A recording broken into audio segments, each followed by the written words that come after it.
2, 1, go. Okay, so today we're going to be learning, well, I'm going to teach you about how manual transmission works.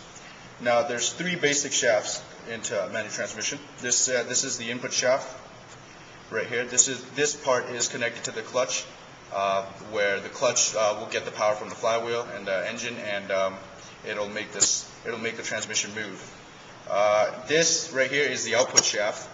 Now, this is connected to either your axle shaft or your drive shaft, depending on what setup you got. And this shaft right here is your counter shaft. Now, this is where it's the weights and the ratios all change, etc. So we start with this one right here. You got 3 yokes here. They're supposed to be aligned. You'd have a setup like this. Now, your gearbox would be sitting here.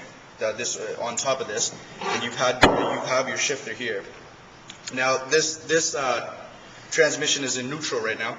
So in neutral, your gear stick is going to be able to move side to side, and it's going to be able to move forward and backwards, etc. Because you do have a pivot gear. And so let's say for first gear, if the driver's sitting right here, he would move this way and push forward. For a push forward, meaning it's going to pivot out this way. The shift's going to pivot out this way and move forward, making this thing move back. That would be your first gear.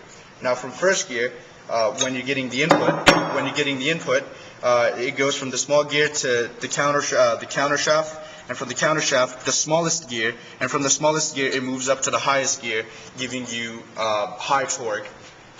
And that would be your first gear. So from the first gear, you would come back to neutral first. So in that case, if you had this yoke here, when it come into neutral, this would move back.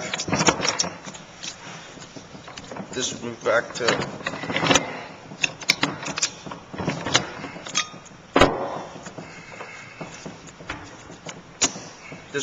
to neutral.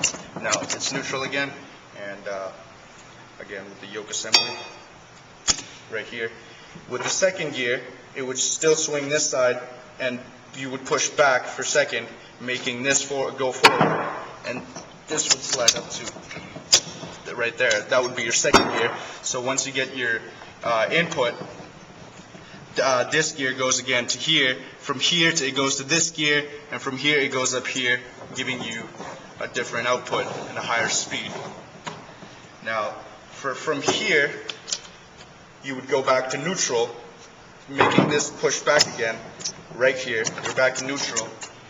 Now this yoke goes out. This yoke is in no use anymore, because now you move on to this yoke, which would be sitting here, connected like this.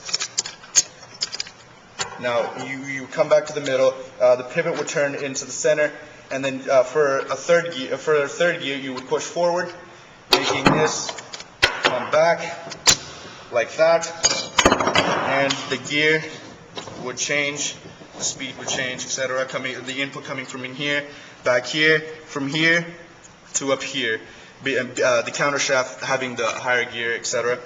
And then from here, again, it's from the shift sitting right here, you would push back, making this move forward like that.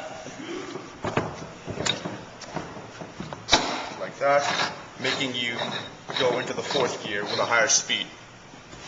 Now with the 5th gear, it's completely different, because now it's going to shift back to neutral, going.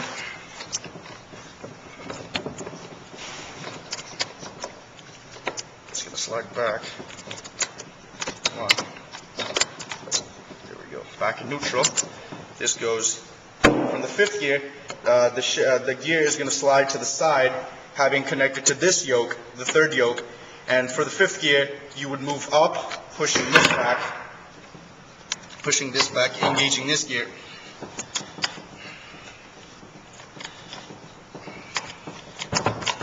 This gear, giving you a higher speed, because it's from here it goes back down here, and from here it's down here. And then from here, it's back up here, making it 1-to-1 ratio, giving you, well, at least close to 1-to-1 ratio, giving you a very high output again. Now, from here, you would go into reverse, reverse would be the same thing.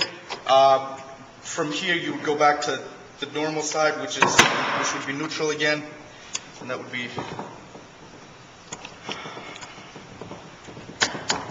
there we go. We're back to neutral. And now for reverse gear, you would push, or you would bring the stick back. You would bring the shifting stick back, pushing that gear down there, as you can see, that gear down there, pushing this gear like that. Now, before I do that, the counter shaft's gear, this gear right here, is not connected to this gear. So as you can see, they're not connected at all. But once you put it into the reverse, that gear will connect to this one, making it shift this way, and the output and the input would be different. So let's say if you were going clockwise from the input shaft,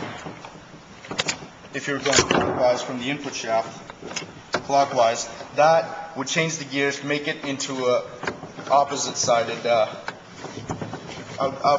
output, making it go into reverse.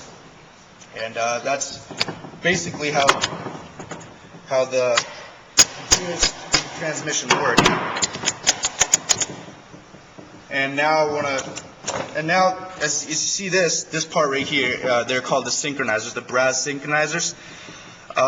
They're shaped this way, so it makes it easier for the gears to mesh together.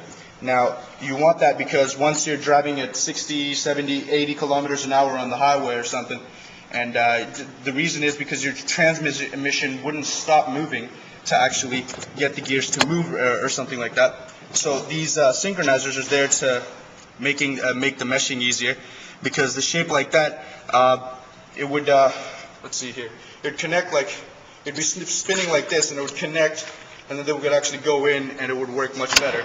So even at a high speed, they could still connect and disconnect, and just go on like that, just moving speeds, first gear begin again, and just like that. And now this thing right here is the warm gear. This is connected to your speedometer. So your speedometer basically giving you the output that you would get from the first gear, because from the first gear you wouldn't be getting very high speeds, you just get a high torque.